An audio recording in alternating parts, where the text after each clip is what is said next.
Well, hello, my friends, and welcome back to Stand Up. Thank you very much for your patience and support as my life and schedule have become suddenly unpredictable for the past couple of days. I'm sure we'll get back on top of it next week, but thank you so much for your patience and support. Thank you to everybody who came to the Hangout on Thursday night. It was amazing, and I'm going to share a link to that Zoom meeting. If you missed it and you're a subscriber, you should be able to click on that link in today's episode show notes or today's Patreon email. If you're not, sign up now. Patreon.com/PDominic. Let's go. Well, today I've got one of our all-time favorites, Dr. Aaron Carroll, making his return to Stand Up under his new title as the CEO and president of Academy Health, which is a nonprofit organization that does a lot of really good work on health research, health services research. Dr. Carroll will tell us more about the organization, of course, during our conversation today, but he is one of the most respected, nationally recognized thought leaders, science communicator, pediatrician, health services researcher. And here on the show, to the uninitiated, he has been joining me since 2010 in the great healthcare insurance fights of Obamacare when he was president, took your calls and joined us almost every single week for a really, really long time. Of course, he's the author of 3 books that debunk myths about your health and your body, and of course, the host of a very popular YouTube channel called Healthcare Triage, which is produced by the great best-selling author John Green, who he's good friends with there in Indianapolis, where he lives with his wife and daughter, his other 2 sons now in college. We have been really good friends for a long time, and I'm so glad to get Dr. Carroll back on the show, and I'm so excited and proud of him for this amazing new opportunity at Academy Health. I could go on and on about him, but I'm not going to. I'm going to get right to it today and our conversation where we catch up on a wide range of issues. As always, simply the best. Dr. Aaron Carroll joins me right now. Oh my gosh, he's here. Aaron Carroll, welcome back. You're so missed. I'm so excited to be here. We've missed you. We all wanted to have you in Vegas. Your name came up a lot. If we ever do it again, we'll give you warning, and it won't be during a major transition in your life. Correct, yeah. Just could not have been like worst timing to make it to that, yes. You were definitely, you and Siegel were definitely the people that, you know, I think people wanted to meet the most. But you were leaving, can I say leaving academia and entering a nonprofit? Is that? Yeah. So, I mean, I left Indiana University where I'd been for almost 21 years. And now I'm president and CEO of Academy Health, which is a nonprofit. It's the professional home for health services research. It's based in DC, but the position's hybrid, so I don't have to move. So I'm still right this second in Indiana. But you do have to go out and entertain people and lose your voice. And there was a fair amount of travel, to DC for meetings, and because, so much of what happens in health policy is there. This week, though, for instance, Monday, I was in New York talking to the board of the Commonwealth Fund about a study tour we did last year. And then Tuesday to Wednesday, I was in Chicago for JAMA Pediatrics editorial board meeting. We went out to dinner on Tuesday night, and the restaurant was so loud, I think I just wound up screaming, and a couple of us lost our voices. So I'm still fighting back from that. Well, I appreciate you joining us nonetheless. We will suffer through it. I appreciate it. You're the one suffering, really. We love any voice that you bring. Right. So I guess my one personal-ish question is, I think people don't quite understand how introverted you are. And now you're the president and CEO, and you had obviously a very prominent position for years at IU, and then another one, and then another one. You're not foreign to this. You're a pseudo celebrity in YouTube and science world, of course, and you know how people react to you when they meet you and talk to you, et cetera. But now, you're the guy, and I know that's not your natural fit. Are you buying new suits? Are you acting differently? Do you have a slight accent? Do you still listen, or do you only talk? I have long said I'm a true introvert, but a professional extrovert. I think people are often surprised when I talk about how introverted I am. And so that's been my job even at IU. It's just, I have to be very public. I had to be talking to all kinds of constituents, students, faculty, and staff, talk to the general public for a long, long time about health policy. So that's the job. I survived by compensating in my downtime. So I kid you not, the first 2 weeks in DC, I was there for, Monday to Thursday. And I packed my PS5 in a separate bag that I carried on so that I could, just hole up and sit in the hotel and play video games at night because I just needed time to recharge. But that's how I do it. I need to sort of divide my on time and my off time. And I do that pretty well. And I've also learned to be more extroverted. Thank God for Amy.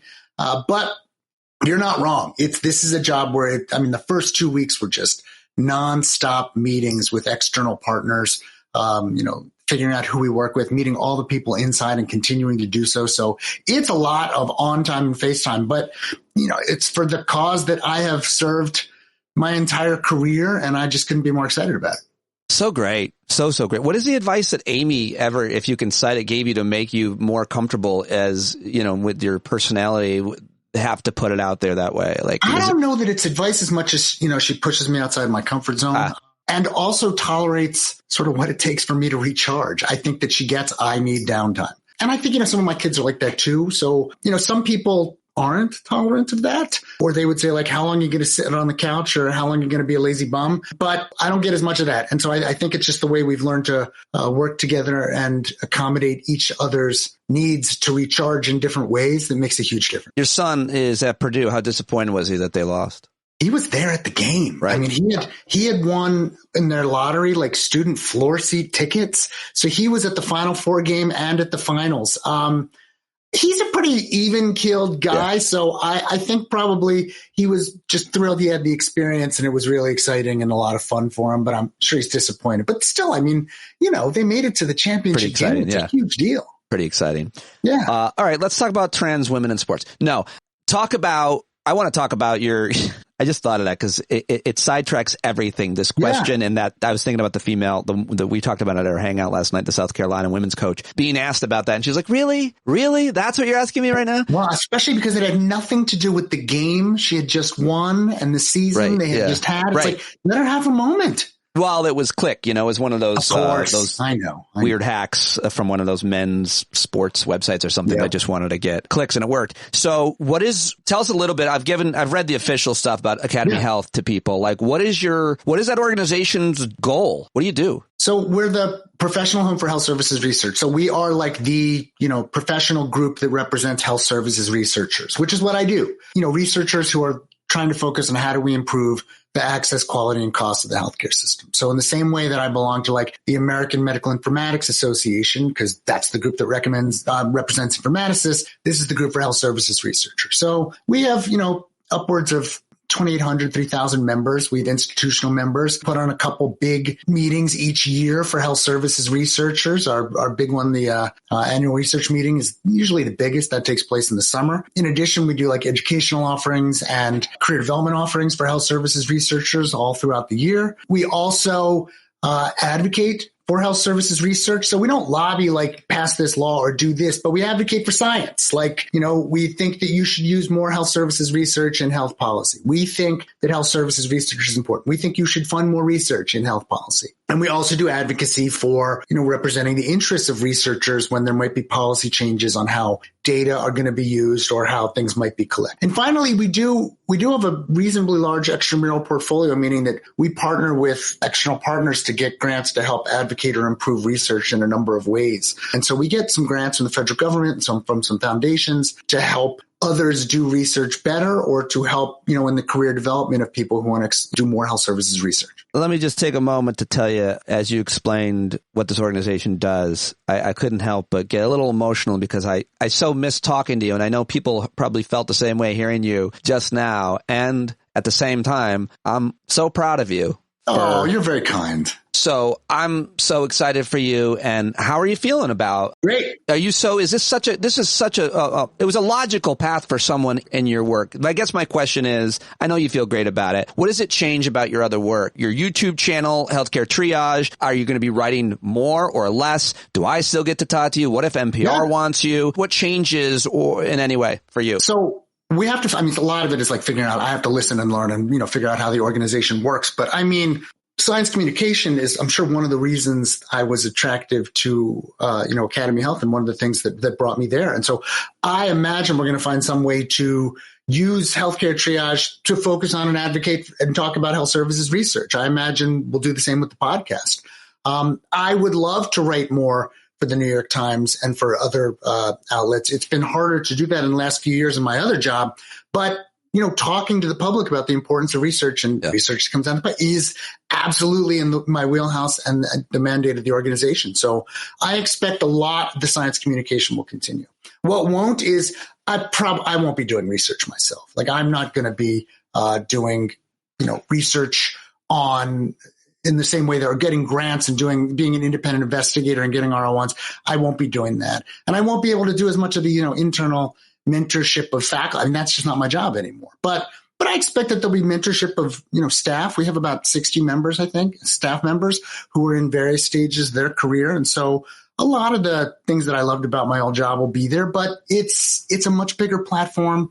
There's a big chance, I think, to help grow and talk about health services research and make it better known, both as the importance as a domain and also the results that get produced.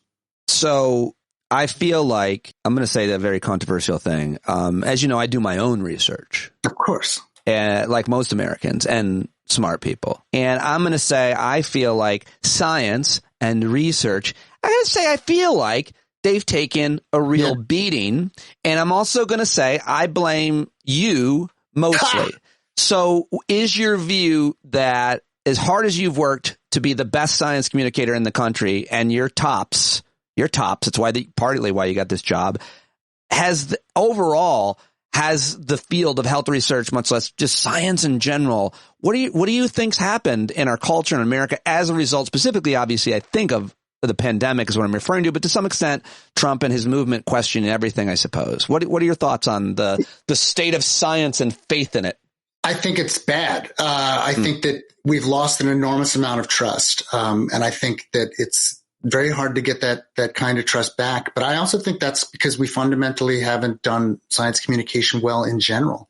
I think too many, and I know I've said this before, but I think too many people think that good science communication is done with a tweet or a TikTok.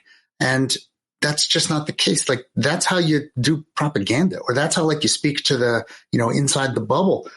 Good science communication takes time and it's drawn out and it requires significant levels of trust and repetition and, two-way dialogue and the ability to both ask and answer questions and hear those answers and have the time and the space in which to learn and understand. And that is not how certainly most science communication happened during the pandemic. And it's certainly not how I think, unfortunately, most people are getting information these days. There's a reason I hate going on cable news. It's because the amount that I can get across in a 6-minute panel hit where I'm offered 1 or 2 questions is silly. Yeah. It takes a good, 20 minutes to 40 minutes. It takes something like this or, podcasts to actually answer questions in depth. I would have used up all of my cable news time just answering this one question. Right. And, we haven't even finished it yet. So we have to change the way that we think science communication should be done, the way that it is done, the expectations around it, and recognize that it's also about, extended long-term relationships and again, building that trust. One of the things that I'm most proud of in our pandemic response at IU was the amount that focused on communication. It wasn't the miracles of the lab. The lab was great. And, I'm glad the vaccines came out and all the policies we put in, but it was the at least weekly webinars of just answering people's questions, over and over and over again, and always explaining in detail what we're doing and why, and going to any meeting that people wanted me to go to, or Zoom meeting, no matter how small, and answer people's questions. We built up so much trust that was able to be carried over into other initiatives later on. And I think was the most important, but the most valuable capital. And I hope it continues, but that's what matters. But just to be clear, we built up so much trust. You had great success and great outcomes on COVID at IU. You're talking about we built the trust at IU. You're talking about within that university. You're not talking about even Indiana. No, I'm not talking about the country. I mean, we personally, my team, because it was a huge team effort, but don't you think you're asking too much of the public to pay attention to more than a few seconds of anything? Is everyone going to do this? No. But again, it's about building trust, and it's about convincing more and more people. This is, again, it's like public, more is better. I'm not looking for perfect. I don't need everyone in the world to agree with me for all things. It's not feasible. It's not going to happen. But what we could have is more trusted voices who at least are trying to be consistent and who can be identified and who speak about science the right way in talking about, the level of certainty in the results, as well as, how much drift or, ability there is to put in personal choice. It is not like a truth thing where like you push a button and you get a green or a red. That's not how science works. It's always moving the needle a little bit, changing your certainty, and getting closer. And then that's weighing in on, sometimes personal views to make those decisions. Like, as we talk about all the time, it's like, weigh the benefits and the harms of therapy, and then you make a choice. It's not like there's everyone does this or everyone does that. That's just not how medicine works. What do you think went wrong in communication during the pandemic? What could have been done better? You were in charge of all of it at IU, and like you said, you did great. And if the world was listening to you and the country was, I firmly believe things would have been better in many ways. But overwhelmingly, or how do I even ask this question? How much do you look at it? How much are researchers looking back at the pandemic and the way communication occurs? And why won't you just accept that the only thing that really matters is like 3 people and Joe Rogan's one of them?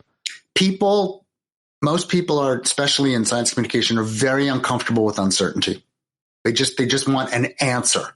And therefore, often people are more than willing to supply it as if like this is the answer. Right. Yeah. As opposed to being willing to discuss the nuances and how in some cases this might be the answer and in some cases that might be the answer. Or, I have to make a decision because people don't understand that sometimes the hardest job in leadership is having to make a decision with imperfect information where no matter what you decide, someone's going to be upset.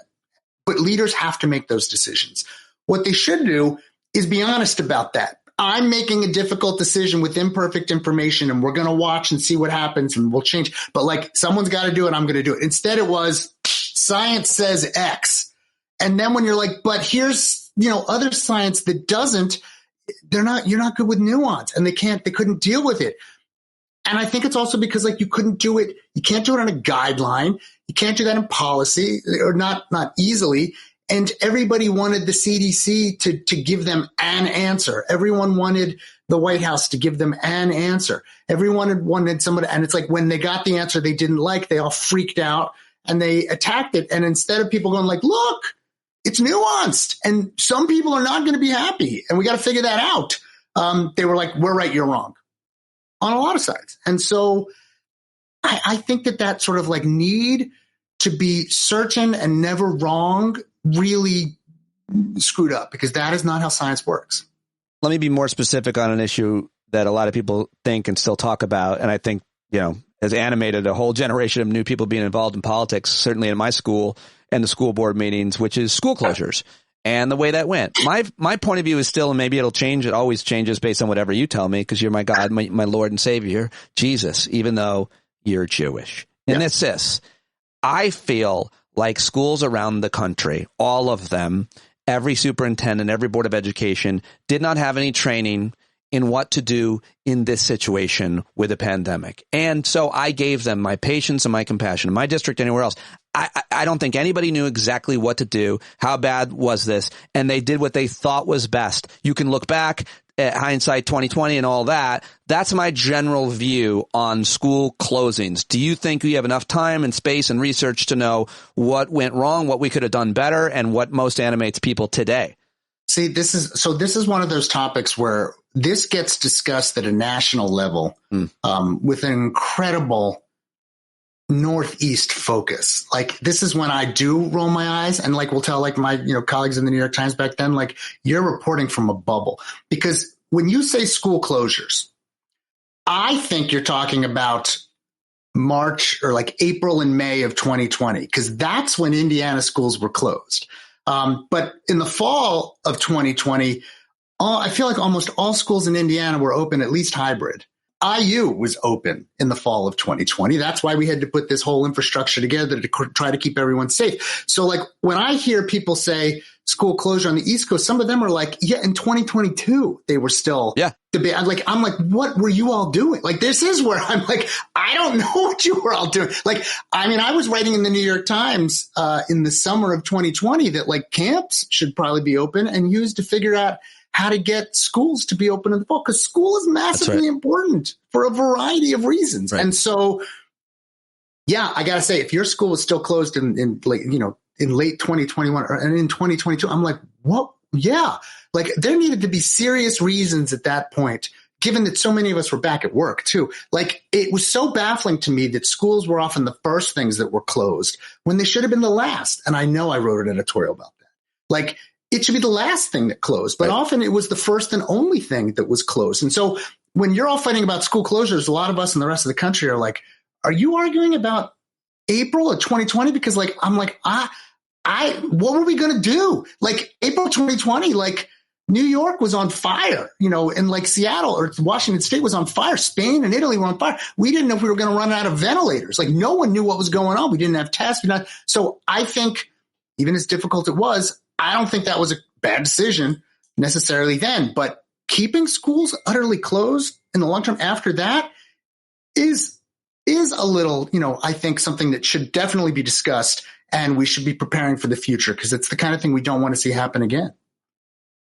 State of COVID today, as you may or may not know, I did finally contract it. I know that surprises you and others when you know me as well as you do, thinking I was actually superior immunity wise. I know that's shocking to a lot of people that I got COVID, because a lot of people thought, oh, he'll never get it. He's better than us. But I did. And more importantly, I spread it I hosted a super spreader event, Pod Jam in Las Vegas, like 15 people at least. Oh, get out. Really? That's terrible. Yep. I made out with, the people that pay the most at Patreon all got to kiss me. I assume that it's the people that pay the least have to make out with you. You know what? That kind of a comment is why we missed you. But the point is, state of COVID today. And by the way, just to say from my experience, like wasn't too bad. I've been much sicker in my life. That's all. I'll just speak for myself. We are developing more and more immunity, and people that have had the vaccines are more protected. But this again is like, I think again, everybody thinks in terms of the vaccines as a binary thing. Like you get the vaccine, you're not getting COVID. And if you get COVID, the vaccine failed. It's not. It's great. It's gradations and gray. You're less likely to get it if you get the vaccine. If you do get it, you're less likely to get really sick. Like all of those things are true. It's percentages. I think probably also a lot of people had COVID and didn't know. I mean, COVID classic, like the first COVID, tons and tons of people are asymptomatic. These days, I feel like people are more symptomatic when they have COVID. They know that they're sick. But because we have increasing immunity, because we've had vaccines and so many people have had COVID, they're not getting as sick as they used to. It's still pretty bad in the sense that we still have a lot of death from COVID, but it's not near anywhere what it looked like at the beginning of the pandemic. It's still probably worse than flu, but hopefully it'll continue to get better. So let me ask you about what we used to talk about for years on SiriusXM Radio, which is health policy, health insurance. In that world, you're now at Academy Health and you're trying to, as you mentioned, access, affordability, quality. You're still working on that. How do you approach state and federal government with the politics that we're in today? I mean, what are the challenges and how much different is it today than it was when we started talking about it back in 2010? And obviously, you've been talking about it long before that. Like, how much has changed because of Trump and MAGA and media and everything? Yeah. But it's like, if there's anyone on earth who'll understand this, it's you. Yeah. You remember those people who would call and literally lose their minds and scream at me that, like, I wanted to destroy America because I thought the Affordable Care Act was better than not the Affordable Care Act. People were angry. Yeah. I mean, so angry. And it took the way I think we sort of approached that was like, hey, every week we're going to be here answering questions. Yeah. And every week you're going to hear me consistently. Yeah. And I will explain why these things are there, and we'll build the trust and the rapport and the long-term bond of like, you will come to know me as a reasonable person who's trying to interpret the available evidence to the best of their ability, will admit where the trade-offs exist, We'll tell you the options and why I personally favor one or the other, and you might make a difference. And I think we won over people. Oh, yeah. But I think like that's how you win. That's how you approach it. Yeah. Is it easy? No. Does it take years? Yeah. And it's like, you got to be willing to be patient and answer the same questions over and over again.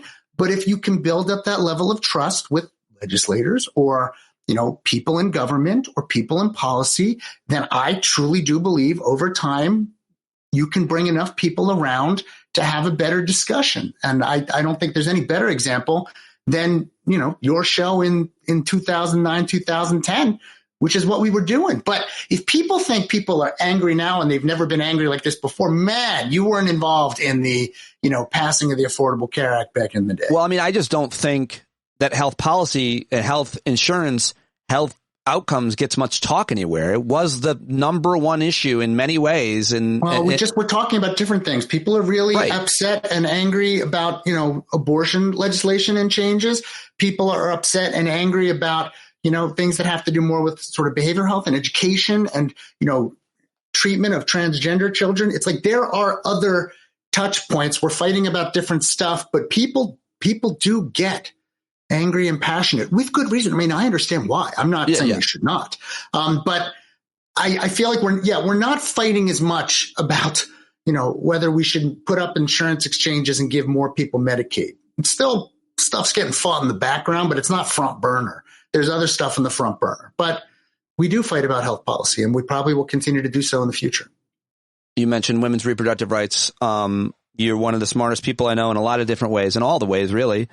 Your friendship advice, your relationship advice, health, you name it, politics, philosophy. I can talk with you about anything, and you've got all kinds of different thoughts about it, and certainly politics. You're one of the smartest political minds I've ever met, and you've written a lot about it, and I just wonder what you think about women's reproductive rights being taken and what that means for state and federal elections. I think let me back up. I think it's terrible. I'm always in favor of more rights, not fewer rights. So it's like you're for more rights. I'm for people to have more rights, and including that absolutely positively includes women. You're pro rights in general. Yes. And, in general, pro freedom as well. So I think it's terrible. I also think that the evidence shows that restricting reproductive freedom and rights leads to bad outcomes. So just from a strict evidence base, I think that it's not a great idea. And I'm not minimizing the philosophical and emotional and like all the other important parts about having rights taken away. Just even if I'm just sticking to my straight evidence-based background, that can be an issue. What bad outcomes? Politically, I don't know. This is where I'm. I thought I knew what was going on in the 2016 election. I did not. And so I try these days not to be predictive. I will say that locally, it does seem like people are being mobilized to vote against the restriction of reproductive rights, and that, states and votes that have occurred in places where I thought they might go the other way have wound up going, for reproductive rights. And so I don't know. I don't know how it's going to end up, but I do think that it will definitely be important and part of what we're seeing this fall. In terms of when reproductive rights are restricted or prevented access from, we know there are bad outcomes. You mentioned that specifically. What is that? And then there's lots of studies even coming out already that show increases in infant mortality, increases in changes in how many kids have to go into foster care, changes on how things are going, not to mention, there's actual real changes in people's life trajectories when they don't have the ability to control their reproductive freedom, which has negative economic consequences. And so there are health and maternal mortality was bad before. This is likely going to make it worse. And it's hard to measure, but the research that's already coming out shows that it's already starting to happen. I'll let you go. I'm sorry too. I love talking to you. I hope we can do it again soon. I'm so excited for you and your future and what you're doing, and where people should go to academyhealth.org. I guess that's the best place to plug right now. Great. You are the president and CEO. I don't know how you negotiated that. Well, that was already the job. So all right. And the board likes you. They're your bosses, right? Well, they hired me, so I assumed that, we're starting off on the right foot. Yes. You let me know if you have any trouble. Otherwise, they probably wouldn't have hired me. You let me know if you have any trouble. I'll give them a call. I'll do that. Thank you. Hello, board. It's Pete. Yeah. Hello? Hello? Right. Exactly. Thank you, sir. Anytime. Well, there you go. Dr. Aaron Carroll, the president and CEO of Academy Health, and he's back, and hopefully we will get him on more often. Very, very excited to have him back on. I hope that you will go on social media, or if you've got his email, or you want me to forward him to it. If you're happy he's back, email me, standupwithpete@gmail.com, and I'll forward it to Dr. Aaron Carroll. It's been way too long, and go support him and Academy Health in any way that you can. Oh, so good. Real blast from the past. Very refreshing. Feels like a cold plunge, I bet. I don't know. I haven't done that. And I'm not sure that's even a compliment. All right, you guys, that's it. That's all I've got for you. I probably will be posting more. Go check out last night's Zoom if you're a subscriber. If you're not, sign up right now. Patreon.com/Pete Dominic. That's all I've got for you, bumblebees. Love you. Have a great weekend if you don't hear from me. And thank you so much for your friendship and support. John Carroll, no relation to Aaron. Take it away, brother. Stand up. I think you're driving wheels been leaking grease. Boy, you better stand up. Stand up. Well, there's a whole lot more of us who know what's right. They'll keep right on ignoring us if we keep things right. You got to open up the window to let in some light. You got to stand up. That's right. You got to rise up. You got to stand up. You got to stare the devil straight in the eye. We got to let him know it's his turn to go. See it clear and all you hear is a lie. So get up off of your butt, get down off of your fence. And even if it ain't a very friendly audience, well, they'll begin to listen when you start making sense. And you stand up, stand up. No need to point your rifle to defend your town. Just stand up, stand up. You know they can't deny you what you're laying down. Boy, you better stand up, stand up. Show your face of every color, yellow, black, red, and brown. This is the place where every lost child will finally be found. There's only one thing to do before we stand our ground, and that's stand up, stand up. Well, the founding fathers saw a land for all. They had to stand up, they had to stand up. They had a keen imagination for a crystal ball, drawing all the plans of stand up. But all they had to go on was the time they were in, with other causes for laws, and since they weren't even sin, they knew that change was gonna come before the change would begin. They had to stand up. All right, they had to stand up. We got to stand up. We got to look the devil square in the eye. We gotta let him know it's his time to go, and make it clear when all we hear is a lie. Why you lying awake wondering where the money all went?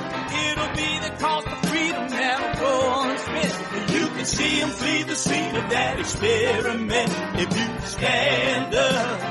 Alright, we got to speak up, we got to reach up, and raise your voice in every way you know how. Don't be toes up, you got to show up. Ain't no better time to do it but now. No need to pledge allegiance to no wanton tribe. Rise up, show obedience to the voice inside, and listen well and it'll tell you not to run and hide.